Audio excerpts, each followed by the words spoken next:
Oh yes, 1, 2, 3 is everything working. So it's been a while since I gave you a good view of the stuff that I'm working with here, and I thought I'd just use this opportunity to try and maybe show you what's going on the pedal board and playing wise. And now, just a word of warning: I just came in with a fresh mind. It's morning here in Stockholm, Sweden, so I haven't warmed up or anything, but.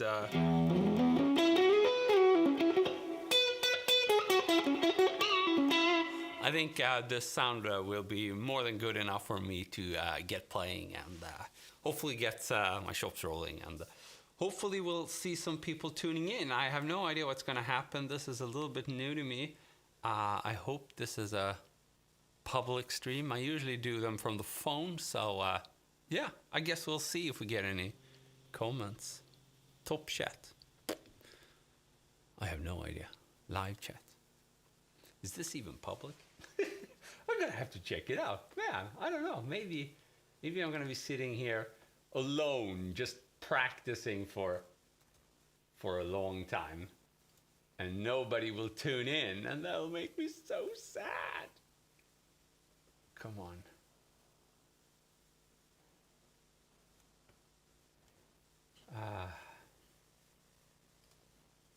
So forgive me just a second.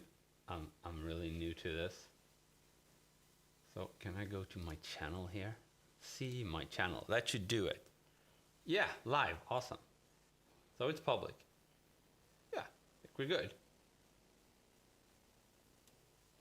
Okay. I prefer this direction.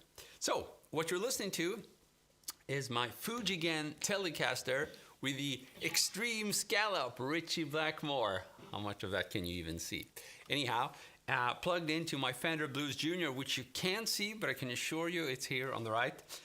And then you're mainly hearing this silk tone fuzz, which I'm kind of in love with because it's so different from anything I've had before. I've never had a fuzz pedal, and that's a little bit stupid considering I've been playing for almost 30 years. Just never prioritized it, but now I realize it's very different. And this is a germanium fuzz, so it's basically the classic fuzz face, the happy face pedal, from what I understand. Like I said, I've never really played or tried a fuzz before, but I've never understood how versatile they were. I just thought they were this thing where you add lots of distortion, but.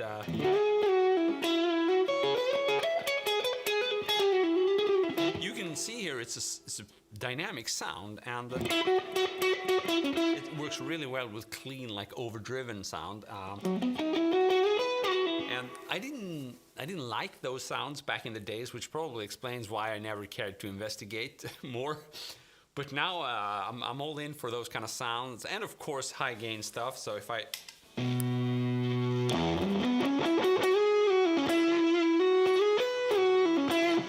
that isn't distorting everything. I think we're okay.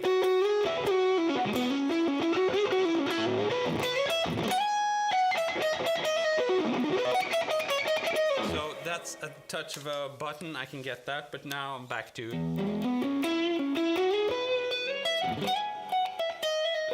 which is really nice. So I'm not here to plug the pedal or anything. I'm not sponsored, but basically the reason you have two buttons on it is to be able to get that full distorted effect, and also have the option of dialing in more subtle fuzz tones. And basically you can shift easily between them. So it's a bit like having two pedals in one. You can hit that button, you get the full distortion.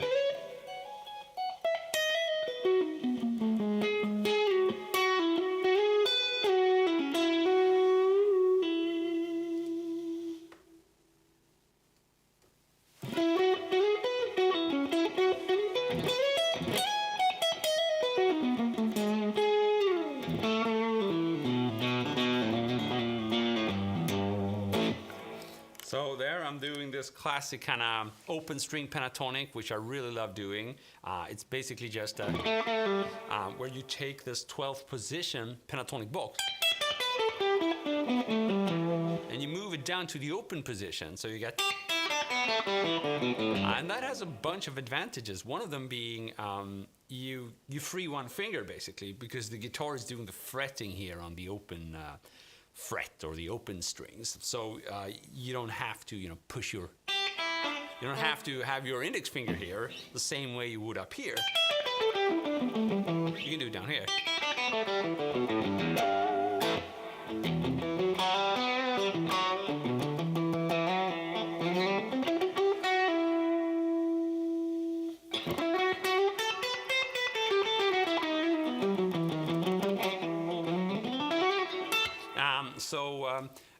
That's one of the advantages. I don't know why I started shredding there. I was just, I was just a bit worried that no one's watching my stream and that this isn't working. But anyhow, down here, you can just use one finger, and that makes it a little bit easier for a.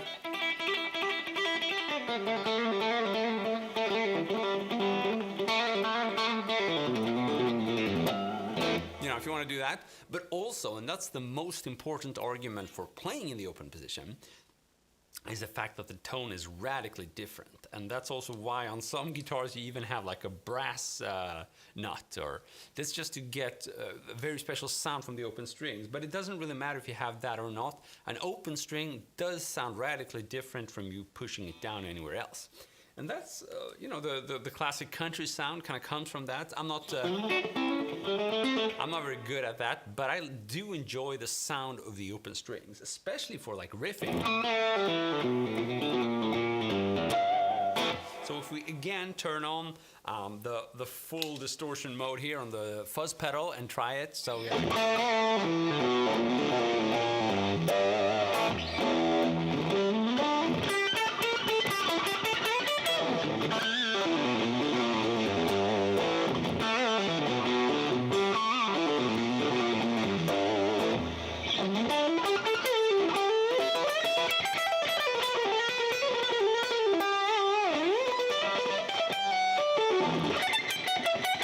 that's very inspirational. So a lot of times I'll start with playing that open position, doing some riffs, and then I'll be inspired to kind of move further up the neck. So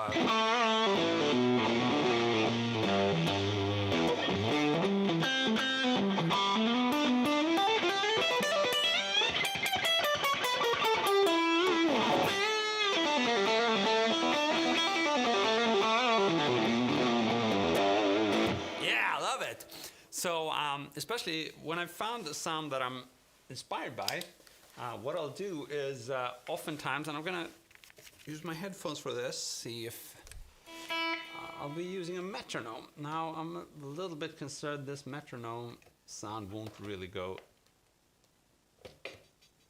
Can you even hear this? Yeah, I think you can.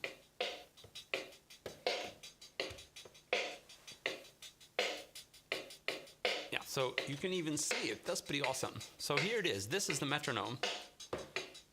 There are cables all over the freaking place. But yeah, that's a metronome. And it's actually a drum machine. And if you've seen my portrait or, my streams, usual live streams that are not in landscape mode, then you've seen me use this quite a bit. And that's because it's a very cool practice tool.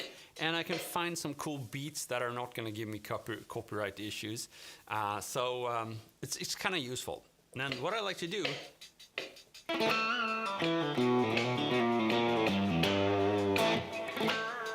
to use that open position, E minor pentatonic open position, and basically jam around with it. If that sounds intimidating, just means I'm coming up with variations on the fly over this beat. And that's how I prefer to practice these days.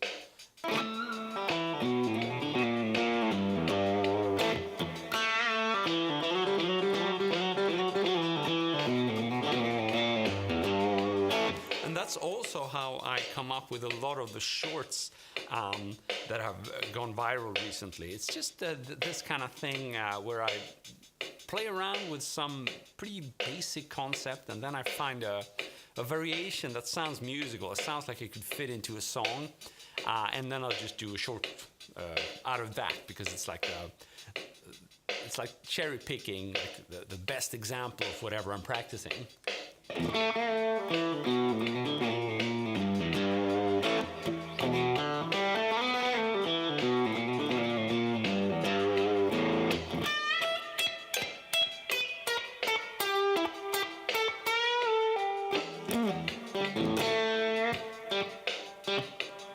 Practice your upbeat, so I'm playing in between every beat now. So this is the pulse.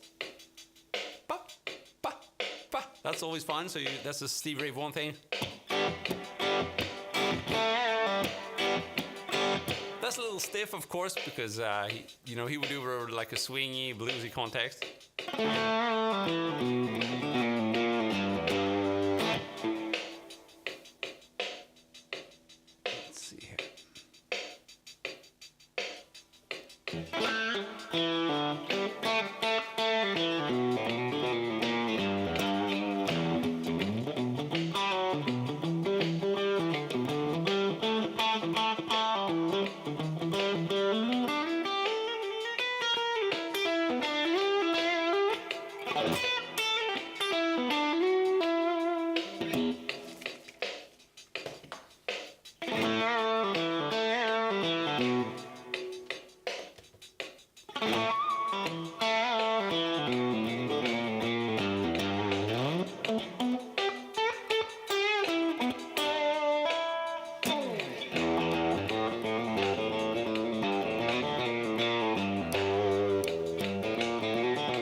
Making sure I'm not missing any comments here, but I think there aren't any comments. So if you want to comment and give me a sign of life, that's going to give me some comfort.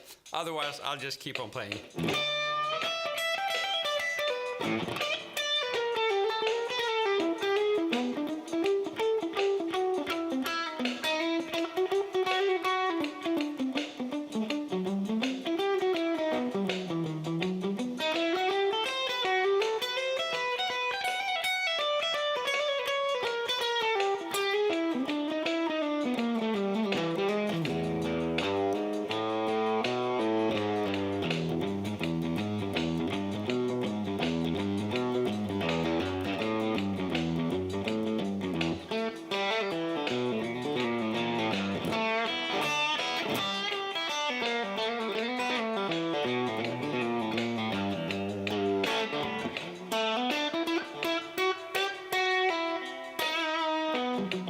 So this works pretty nicely. Let's try it with the full-on distortion mode. Let's do it with the wah-wah pedal as well. So you can't see that, but I'm gonna be using this pedal now.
Just a little bit curious, and I gotta see if I can hear how that sounds.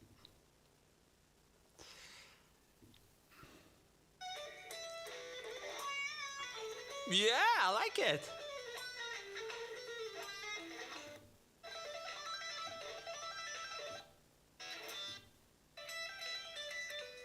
Yeah.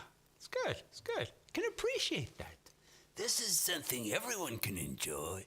Isn't that like the old Offspring thing?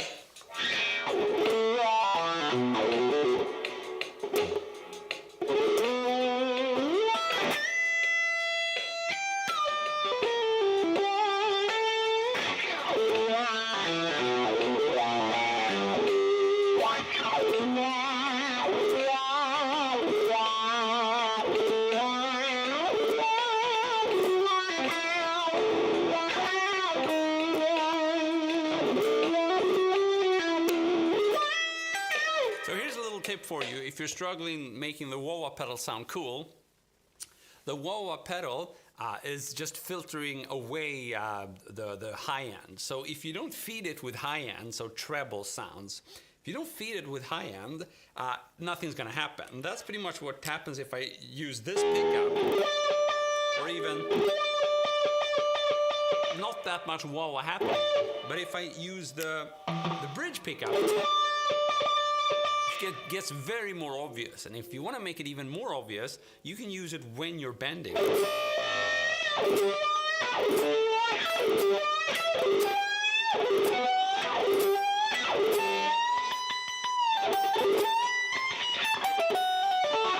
that's a pretty important thing to realize. It took me quite some time, and if you do have an EQ pedal, you could try having it before the wah-wah pedal. So, or even a distortion like an overdrive pedal that adds brightness, or like a treble booster, worth testing into the wah-wah pedal, just so you get something to work with, you know?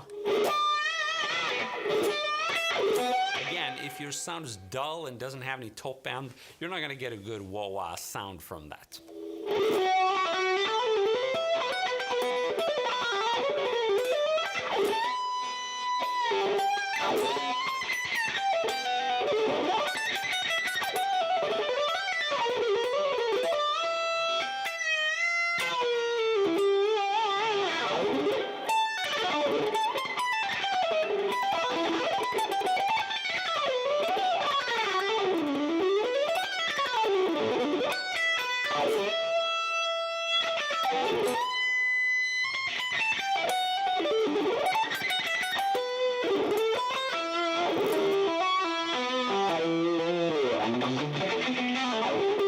So let's do.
So if you're wondering what the hell happened there, I just tuned the lowest string down to D, and that's called drop D, and you can use that with a clean or distorted sound. It's pretty awesome. I've done some more experimenting with clean sound in doing this, and it's pretty cool as well. You know, you can do these like so I don't remember what oh yeah, I did this kind of thing, the slide. Put it so it's like. And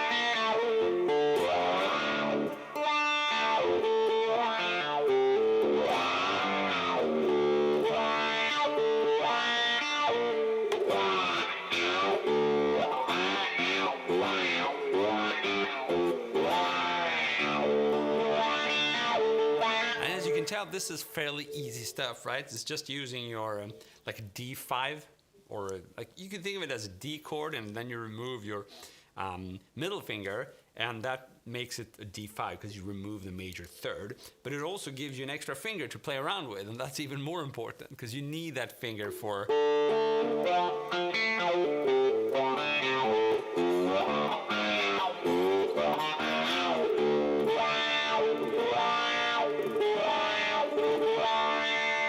So a lot of several people refer to this as swampy rock or swamp rock, however you pronounce that.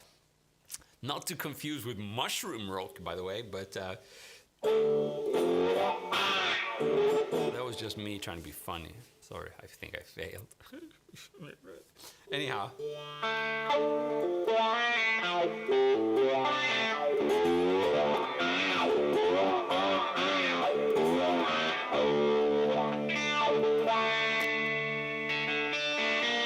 Can remove the wah wah just to.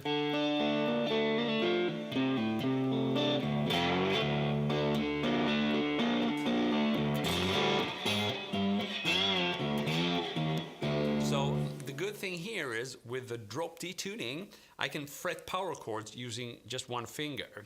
Now, while that might seem a little bit unnecessary if you're like an intermediate player and you've definitely learned how to fret these power chords, whenever you have a slide, it's really priceless, because with a slide, obviously, you cannot fret two frets at the same time. So if you can play a power chord on one fret, it just changes the world for you. So.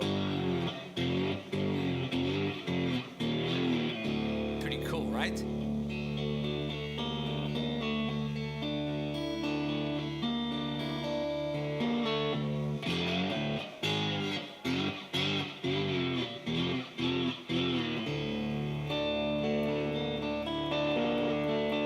here's your swamp rock, right? If you play your D5 chord, you have your drop D tuning, and you maybe can bring out the slide or a beer bottle or whatever and try some of this.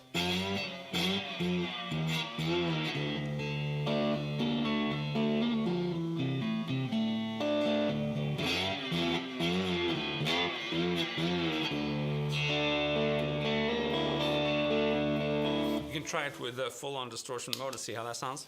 Oh, this is getting cool. So here you can do that.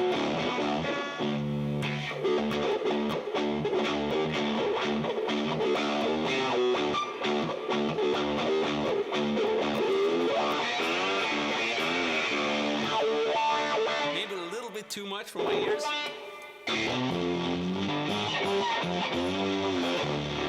This is pretty cool. But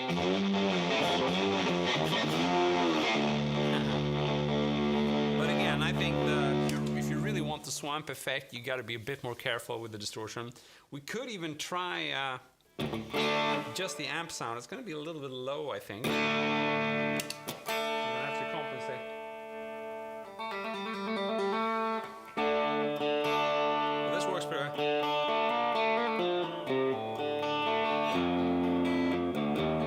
This is just the Fender Blues Junior with a bit of reverb. So we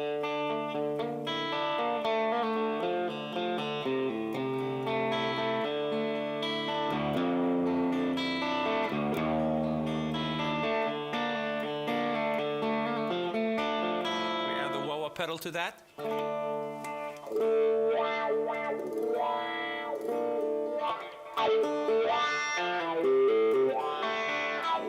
So let's try it. Let's do a little bit of swamp with this.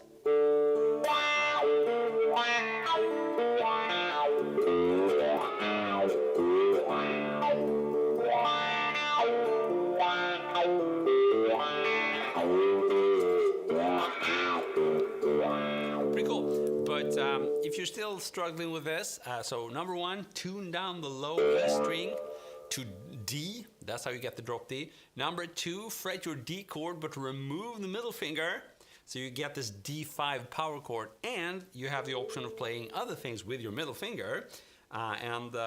So once you have this chord grip, you can add the third fret on the G string, on the D string, on the A string, and even the low D string now. So as you can imagine, this simplifies things a lot, because you can pretty much do. I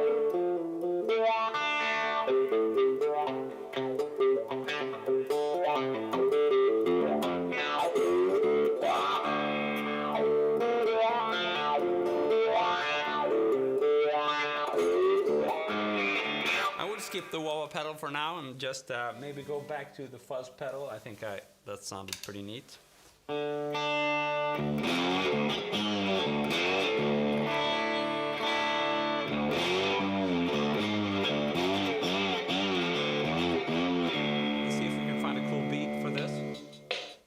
No, I think this one.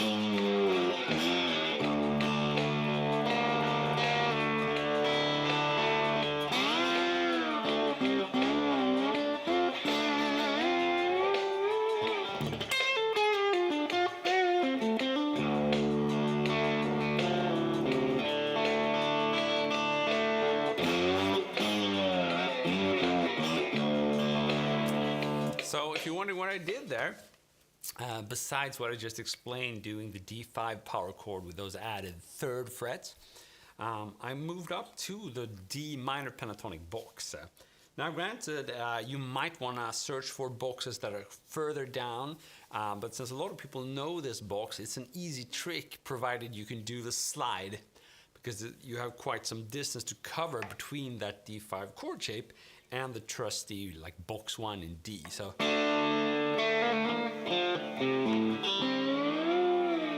if you have a slide, you know, obviously you want to have some distance because that's how you get the slide effect.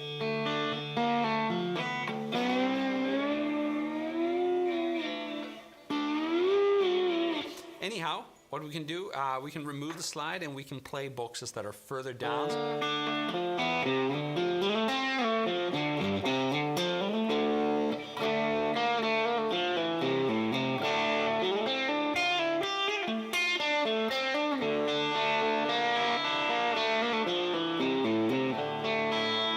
So there I was just using what some might refer to maybe as the 1, 2, 3, like the fourth box in D. Anyhow, it's with the root note on the 5th fret A string, you know. And you do have the Dorian note easily reachable there. That's the 7th fret high E string. It's pretty nice. You do have the flat 5. That would be the 9th fret B string. So you can add those colorful notes. Let's try that.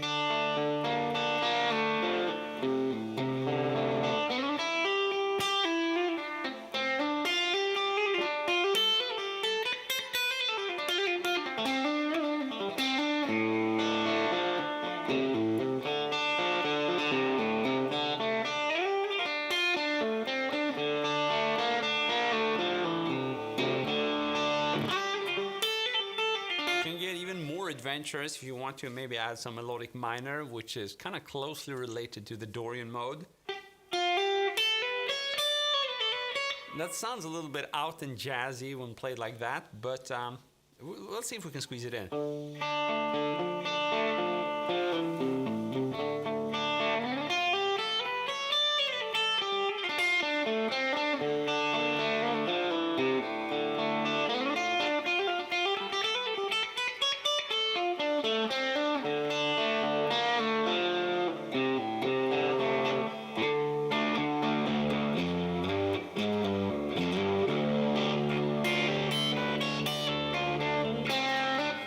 Nice sound, I think. It sticks out, and it's I think it's the melodic minor is a scale that if you're not if you haven't grown up on listening to jazz, it's going to take you a couple of decades before you appreciate the sound of it. At least that's how it was for me.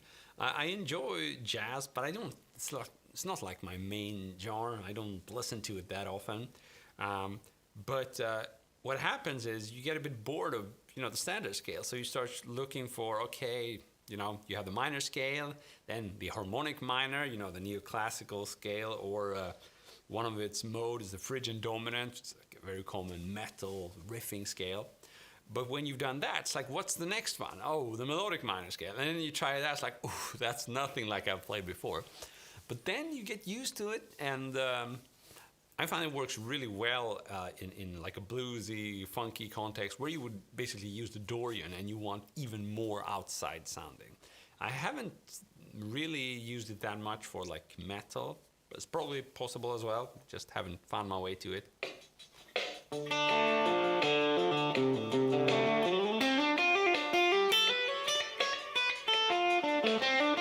That's the melodic minor. Now, this would be a more common approach, playing the Dorian. Listen to that instead.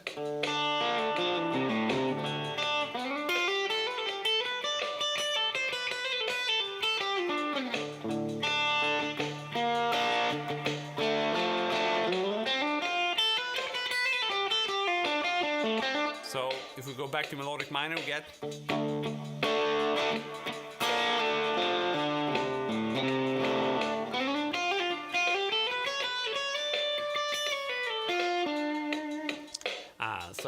It's a lot of fun. It's just like if you know the Dorian mode, you have to change one note. That's the minor 7. You have to move it up to major 7. That's when you get the melodic minor mode. What I did here was in that like 4th position D minor with the root note on the A string 5th fret. I was playing on the high E string 5, 7, 9, 10. So.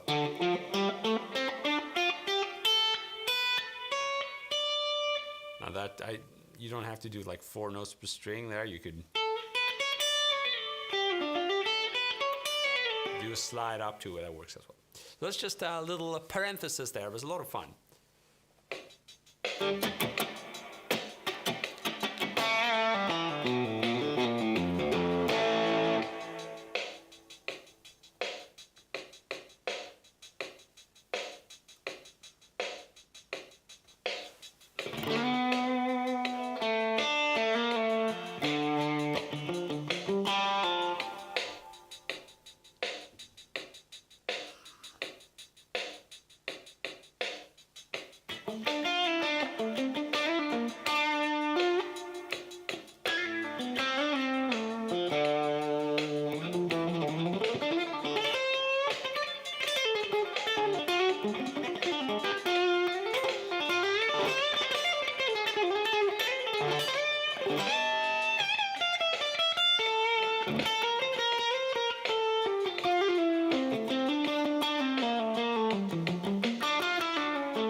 This is also something I've started to do recently. Just try to do the regular shred stuff, but with a clean tone. That's insanely more difficult, but it opens up for so many possibilities. You know, your standard boring, like, you know, anything that would, you know, I would consider myself too good for that, you know. But with a clean tone, it's like, whoa. Not only is it difficult, but depending on how you emphasize each note of the lick, it sounds totally different. So you get, in one lick, if you master it, you get 6 new licks. It's crazy. But I don't master it, but I practice it, you know.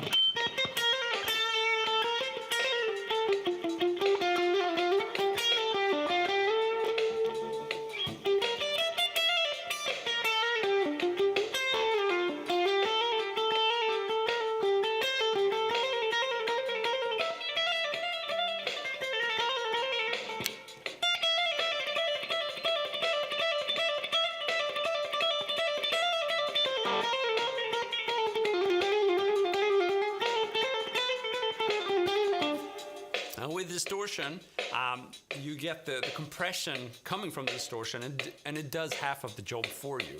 But with the clean tone, it's very different. So,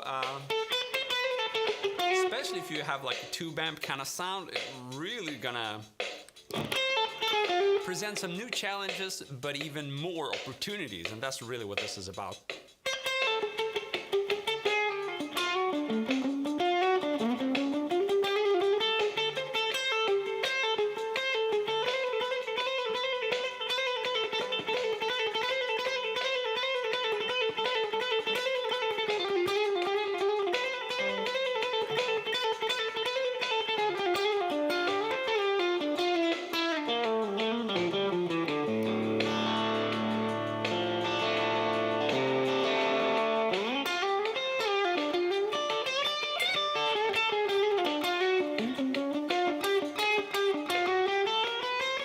Same goes for these kind of licks. You know, I've been doing these chromatics for ages, and it can add a nice touch to your licks, but I've never really done it with a clean tone. It's like I've always just dismissed it as, no, that's a high gain lick, you know. But, you know, those are notes. You only have 12 notes to choose from. So the notes are the same whether you play with high gain or low gain. So now I realize, yeah, practice this stuff, master it with a clean tone, and wow, you get a lot of new licks, basically. So we can try a little bit of that.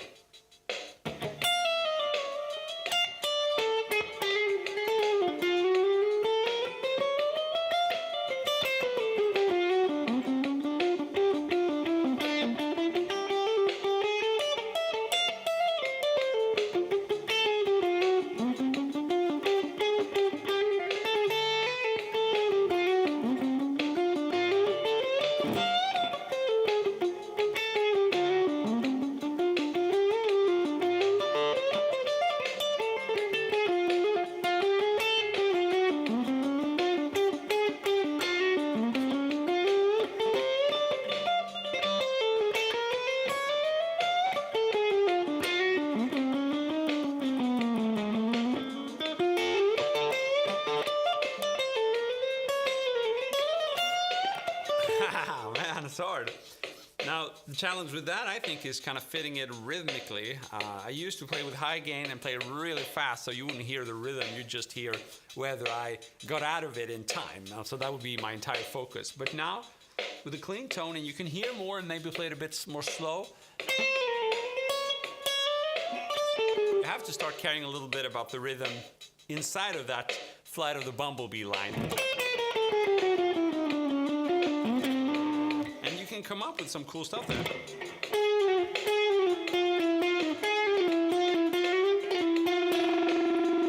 Of course, that sounds better with high gain. Let's try it.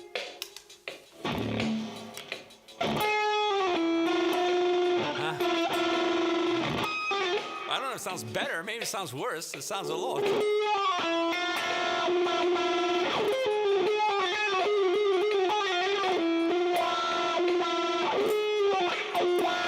That's with the wah-wah pedal and lots of gain, but like I said, I prefer without that stuff.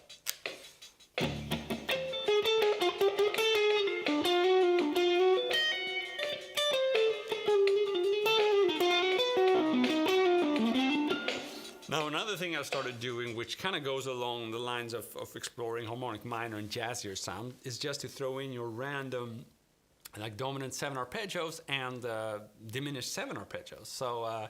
And I really mean randomly, not just where it's kind of expected to be on the, you know, if you're playing a harmonic minor, you're going to play like a diminished arpeggio, diminished 7 on the 5th scale degree, that kind of stuff. That's also nice, you know, it's this kind of thing. I like...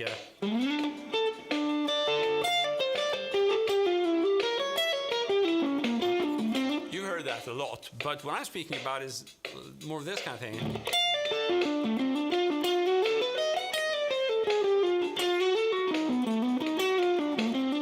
So if you want to try that, all I'm doing is, if I'm playing like the D minor pentatonic, I just move up, or actually, what the hell am I doing? Yeah, well, it's maybe easier to visualize it as doing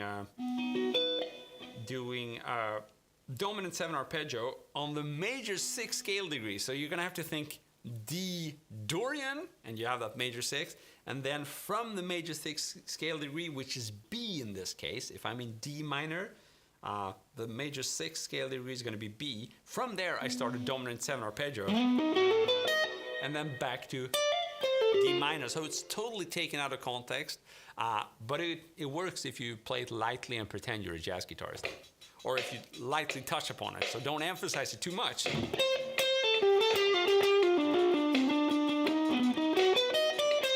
I failed one time.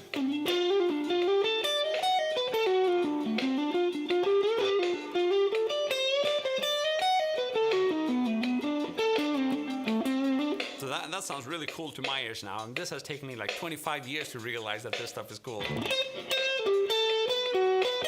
And that's because I think it has to do with the fact that before you can start playing the wrong notes, you really have to get familiar with all the good notes, and that has taken me a long time to just, you know, hear the, okay, hear the minor triads, the major triads, and start going a little bit outside of them. So adding like the minor 6, which is, it's out sounding, but it's still in the minor scale. It has a bit of tension because it's so close to the 5th. It's just a half step away. But you can't really compare that with doing like an arpeggio where several of the notes are completely outside of the scale.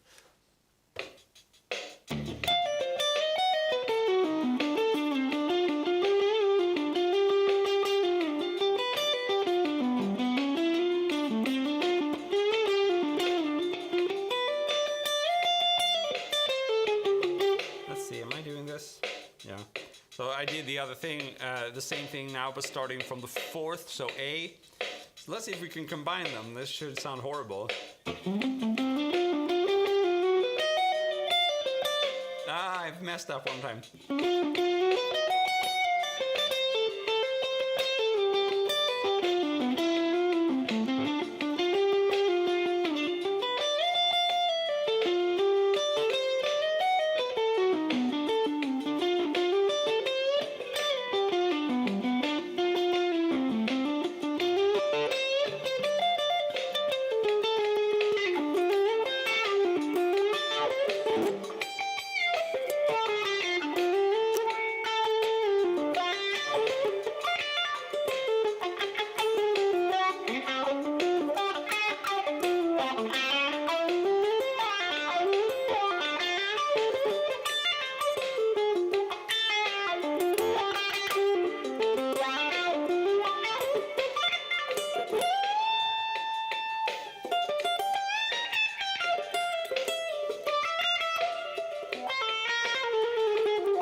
I think I messed up.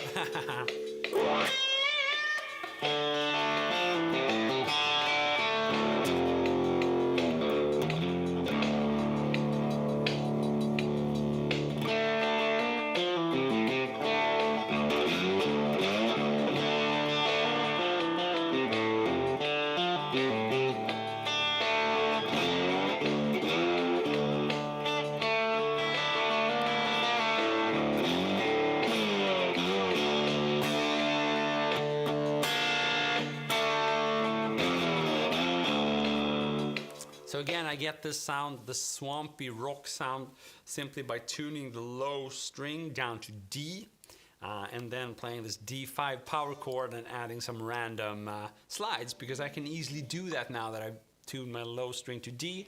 I can fret a chord with on one single fret, which makes this kind of sliding possible. I can basically play the lowest 3 strings, and it becomes a chord, and that's really useful. And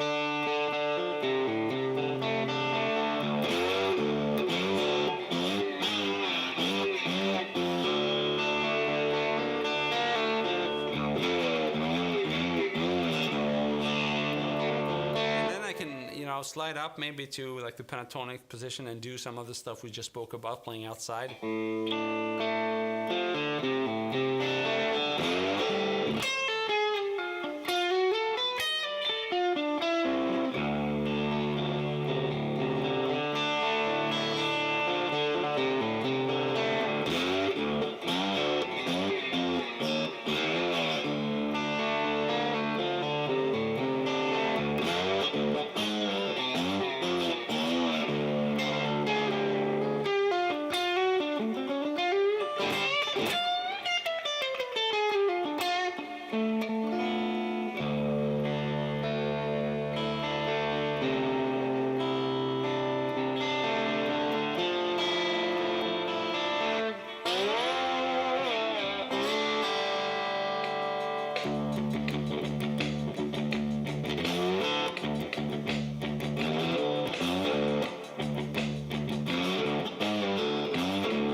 Yeah.